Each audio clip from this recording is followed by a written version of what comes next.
Re-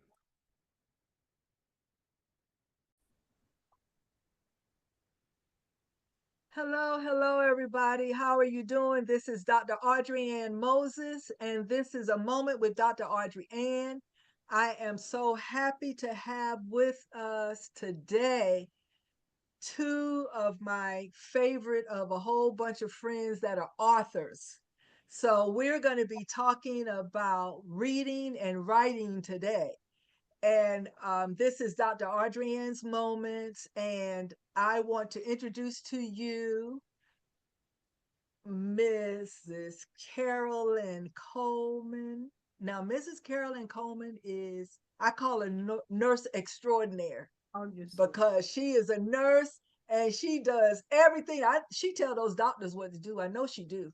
So, but she has a lot more going on than nursing, and I know I'm hoping that she's going to tell you a lot about what she's done. I'm going to let her introduce herself, and I'm going to let uh, Pastor Anthony Saunders, retired United States Navy, and my cousin, in the South we do that. My cousin, and so we're going to be talking about his books, and he has phenomenal books.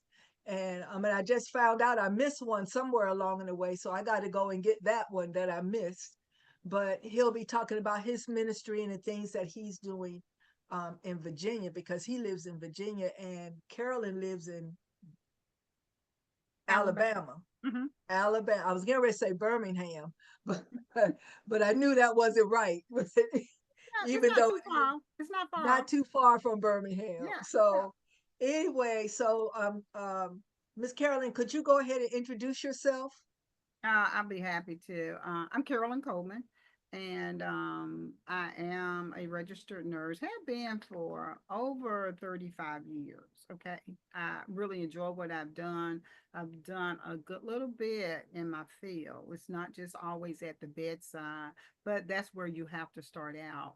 Um, I am a mother, a wife, a sister, a good friend, a cousin. What I advocate for underserved, or people who just stop me and ask me questions, or people who call me and ask me questions. I give them the best that I know.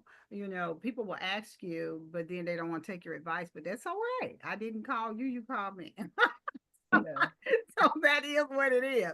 But I say that to say I share my information, what I have. If I feel like it can benefit you, then hey, we're going for it. And then sometimes you just Hmm. have to encourage people to ask questions of their healthcare providers. It's not being Hmm. argumentative. You're not, you know, doubting what they say, but it is okay for you to ask questions.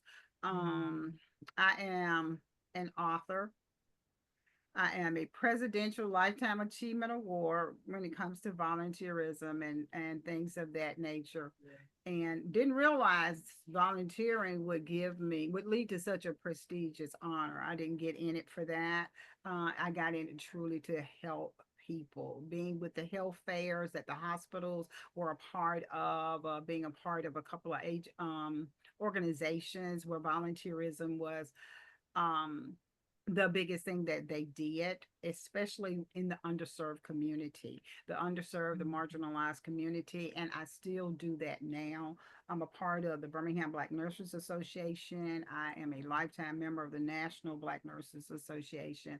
I'm a member of Charms Medi Health. And with those organizations, um, we do a lot of health fairs, we do a lot of education. So, they've been around several years, but I haven't been a part of them. I don't think 5 years yet, but still, it's a great Hmm. organization, plus a great ministry as well. Because when you are going in and out of churches, in and out of parks, you are ministering to God's people just to educate Yeah. them on questions that they may have, or problems that are more prone to minority communities. Right. Hmm. And like I said, I am an author. I'm a number one bestseller on about five. Those are the Well, we're gonna anthologies. get into those in a second. I don't want you to tell it all at one time. Okay. So it's the anthologies, and I do fiction as well. But I've had to put a lot of things on hold. I like fiction because you make it your own, or you make your character into what you want your character What to you be. want it to be. So that's basically, I think, it at this point in time. Thank you, thank you. Um, Mr. Anthony, Yes, Pastor. ma'am. Thank you so much for this opportunity, Dr. Audrey. I gotta hear you. Thank I you for hear this your preacher voice. opportunity, Dr. Audrey, and I appreciate you very much. And nice meeting you, Ms. Carolyn. My name is Anthony Sanders. I live here in Virginia Beach. My wife and I, we've been together 31 years come March. Married, a husband and wife, but we've been dating 35 years. So we still keep our dating routine going. We have three adult children. They're very successful in their own right. To date, I have published three devotionals. Start Your Day with God, 90-Day Journal Between You and God, and Let's Do It Again, God. I've been featured in four gospel stage plays over the last few years. I got one coming up later on this year as well. Traveled a lot, retired military, served 32 years in the Navy, and I've been to over 33 different countries. I do enjoy meeting people. I enjoy cooking, enjoy writing, of course, and preaching the gospel of Jesus Christ and showing His love and the passion toward all of humanity. So that's me in a nutshell, and I'm very grateful for this opportunity. Mm. So, as we, as I said earlier, when we all were chatting, March is National Reading Month. So, in looking at National Reading Month, what are some of the things that you think? Now, I mean, we know reading is fundamental because you can't do anything, if you can't read. I remember stories like even my grandmother, she had a third grade education. She could barely read, but she could do pretty much anything, but she did those things because she learned how to do them watching others and people telling her how to do it. And then that's how she learned, not because she could read. Nowadays, that should not be something that people would have to go through. So, what is it, do you think, is the main thing that parents need to look at? And when it comes to reading, Carolyn, you as in the medical field, you know, um, Pastor Anthony in the ministry, what do you all think is the most important thing that parents need to look at, and how do you think would be the easiest way for parents to help their children to start getting into reading and learning how to read? But me personally, um, they need to read every day. I don't care if it's not for 5 or 10 minutes. I don't care. When they're young, if they see you reading, then they're wanting, kids mimic what they see their parents do. So if they see that you're reading and you can buy them the picture books, that starts them off because you have to start young. You can't wait till they get to be fifth and sixth grade and encourage reading. Okay. I'm not saying it's too late. I'm just saying start them as early as possible. And I'm not saying that my advice is the best advice, but this is what I did. A lot of times when my daughter and I were out shopping, she wanted to go into one of the local bookstores in the mall. I just felt sometimes I'd be tired and I didn't want to go, but I was like, let her go, let her find something. But it had to be read. She loved hardback books, those hardcovers. They're more Right. expensive. And I was like, no, we're gonna Yeah. have to get this one. But she enjoyed reading, and I did not want to dampen that. And that's what I did Hmm. with my son and my grandson as well. You have Yeah. to meet them where they are and encourage Right. that. And so that has to Right. be a daily journey. You can't just do it Hmm. every Yeah. wee once in a while. Right. Yeah. Pastor. Yes, I totally agree what Ms. Carolyn said, but I also will add that make going to the library a part of the routine. Um, Mhm. make it a weekly thing. Just go to the library, spend some time in the library because they always have activities going on in the library. But also in this day and age, make sure that people are staying up on history, understanding our history, understanding where we come from, where we are, and where we're heading, that type of thing. And then for me, I enjoy reading bedtime stories to my children. That was something that they in their early 30s and early 20s, and they still remember that time, made great memories reading with our children. That's something that they'll keep with them and then pass it on to their children as well. Mhm. Now, Anthony, one of the things that I did, both of us are retired Navy. And so more so than any of the other services, we we spend a lot of time away from our children. Correct. And so were you ever able to come up with, and I'm saying this for any occupation where you are away from your children, you know, some. But was there anything that you did while you were away that helped to encourage your kids to read? Voice recording storage. That's something that we did, and the Navy helped set that up. And then two, being able to call and encourage them. And while they were growing up, and they saw my wife and I both in school, furthering our education, and they'll be asking questions, "What are we studying?" And we had an opportunity to explain to them, and even post our grades on the refrigerator so they can see that, oh, if mom and dad can do it, I can do it as well. Um, Setting them up for success by being that. Mhm. One of the things I did when my son was 6 years old when my ship went on cruise. We were on the West Coast, so we were gone for 8 months.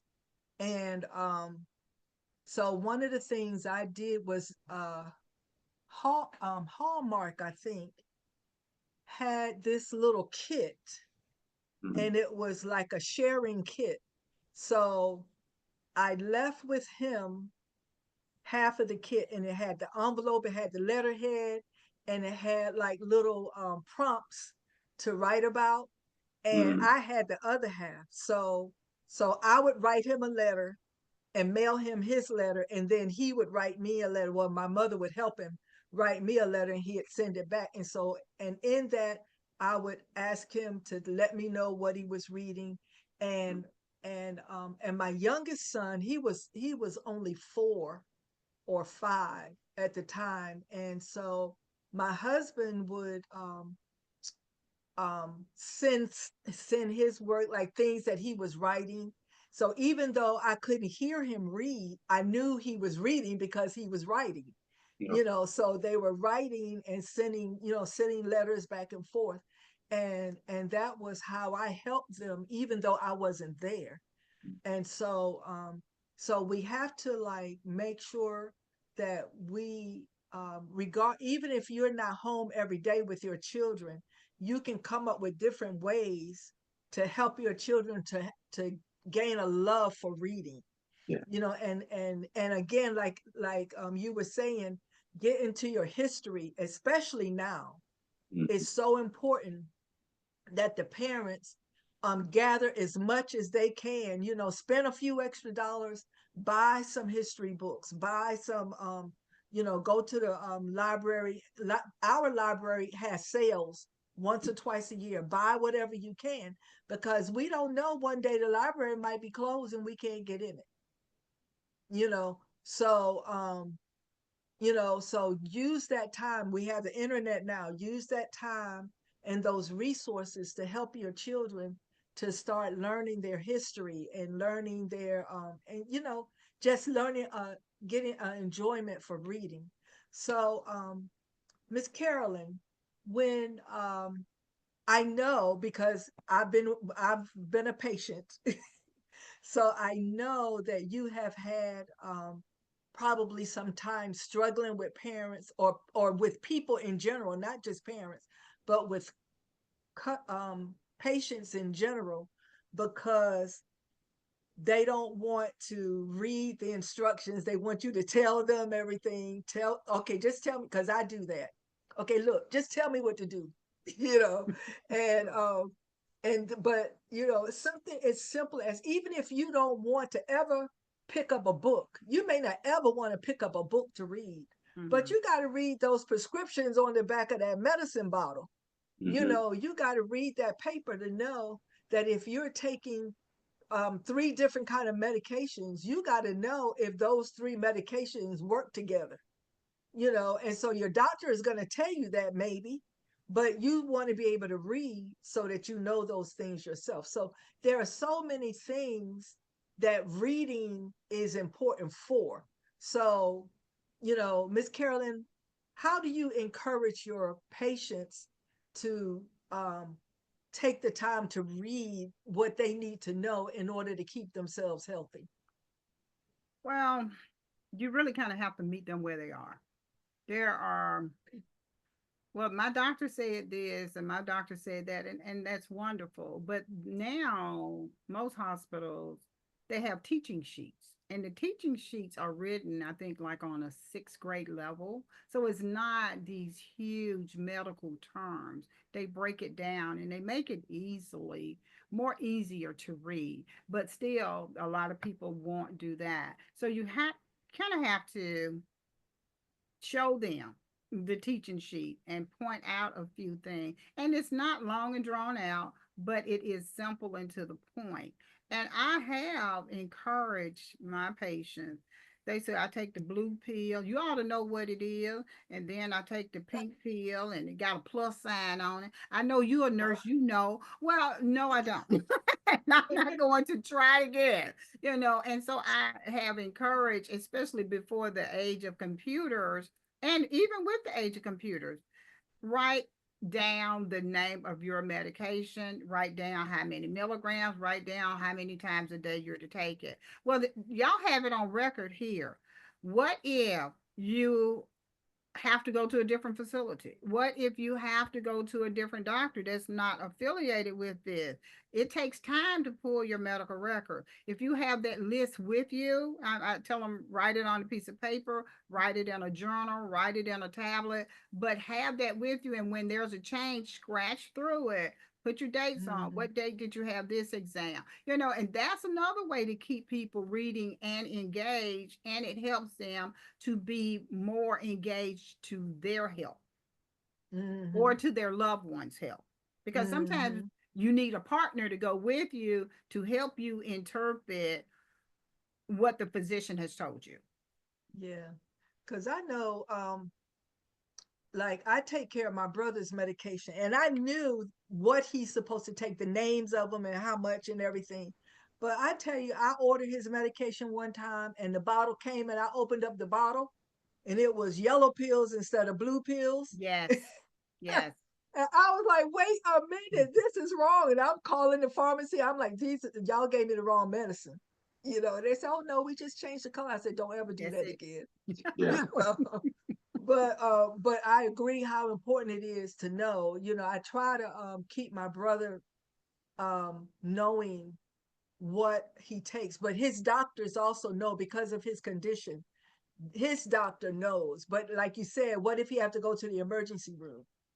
you know I agree. so yeah, Yeah, but yeah, it's so important to have a list of what you take and keep it updated. And I'm really glad now that the doctors, every time you go, they give you a new medicine list. I like that, because it's always up to date. It's best they know it's up to date, and so yes. you can always have something to pass if you have to go to the emergency room, in another state.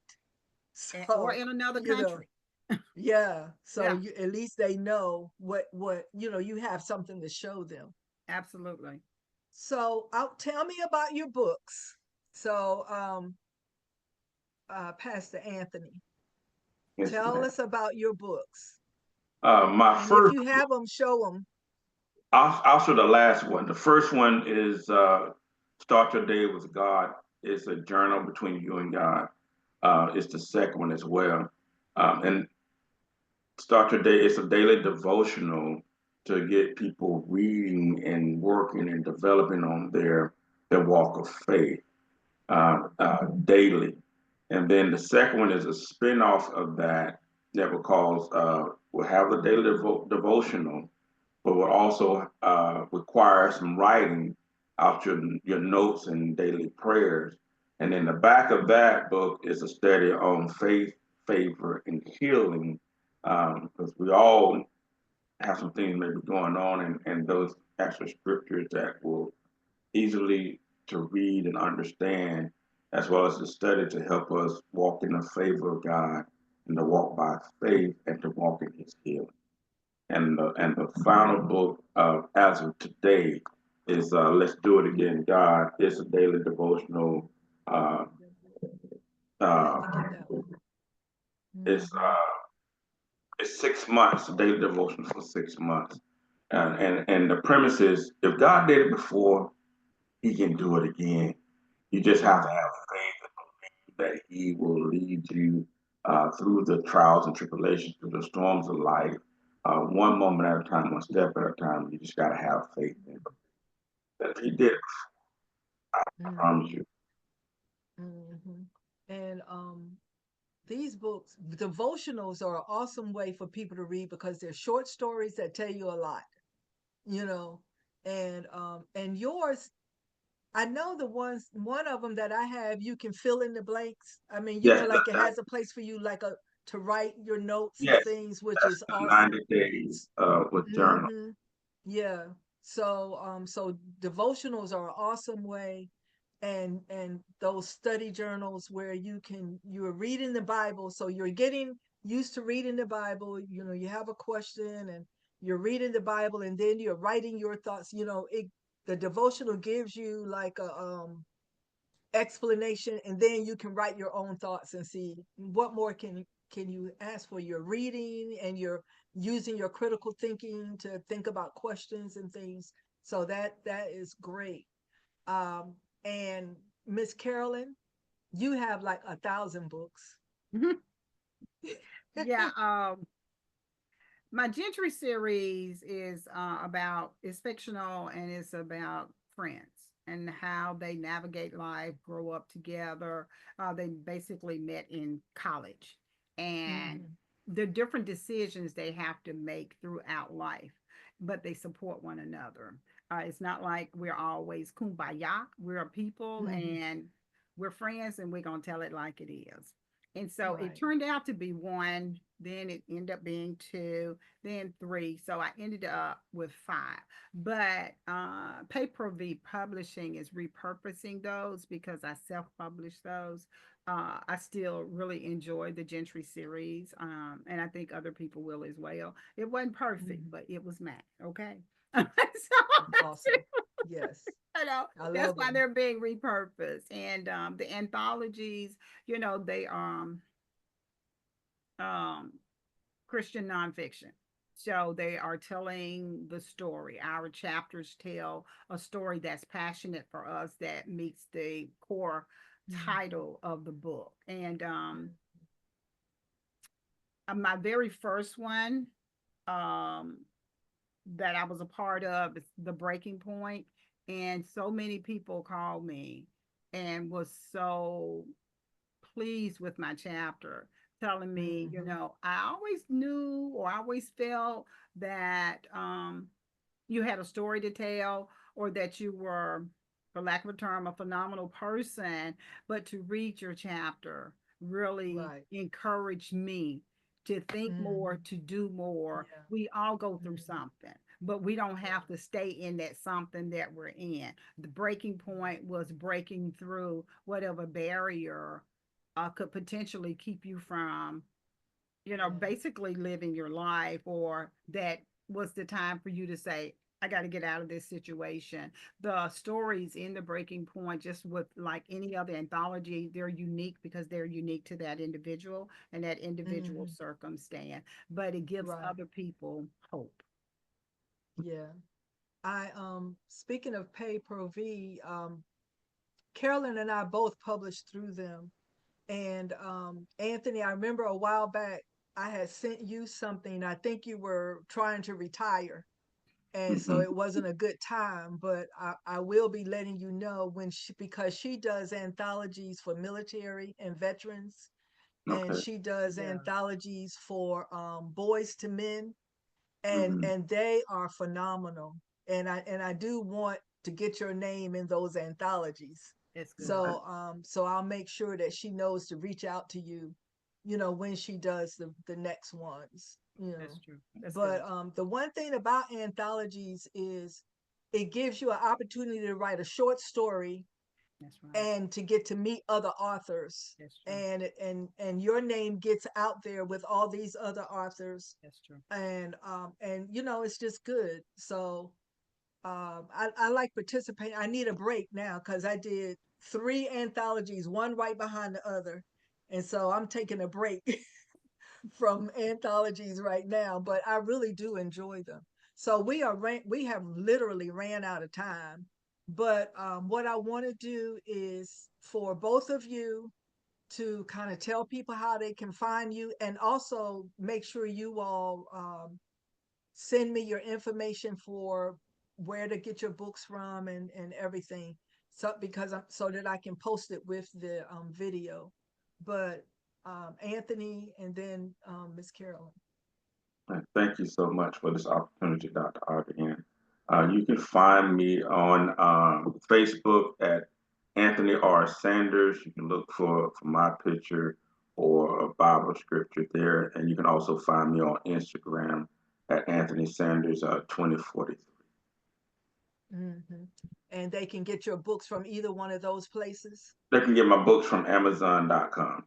All 3 books are Okay, listed on Amazon. from Amazon. Okay, and what I'll do is, I'm like I said, I'm going to post it so everybody can find your books, because, like I said, I've read 2, and I guess I have to get the third one because that one I missed it somehow. So I'm going to get that one, Miss Carolyn. Um, Thank you, Audrey Ann, for inviting me and having me on your platform. I am honored, and I enjoy speaking with you anyway. So hey, that's a win-win-win. You can find me on Facebook as Carolyn Coleman. You can find me on Instagram as Carolyn_author. But you can get my books from cpwbookshelf.com. That's my website, Hmm. cpwbookshelf.com. Hmm. And so I just want to thank both of you. It's been a pleasure. And what is it? Laquita says a plump, pleasing Plump, pleasure. pleasing, better than a triple decker peanut butter and jelly sandwich. Yeah. And Yeah, so yeah. yeah, so I really appreciate you all coming on, and there will be other opportunities. So just listen for me to call on you. But I really appreciate you coming on so that we can help people to understand how important reading is, and how relaxing it is. And to just, you have a long day and you come home and you sit in your favorite chair, get some tea or water or whatever it is you sip on, and read a book. So, and it doesn't have to be, I mean, I have books. I have real thick books, and I have real teeny books. You know, it just depends on whichever one you want to read at the time. And so just enjoy yourselves, enjoy your lives, and remember, reading is fundamental, and it is necessary. So thank you all very much, and again, you'll be seeing more um, uh, uh, programs about reading for the rest of this month. This month of March is National Reading Month. And so enjoy yourselves and have a blessed day and be a blessing to others. All right, then. Thank Thank you. you. Bye bye. Bye bye.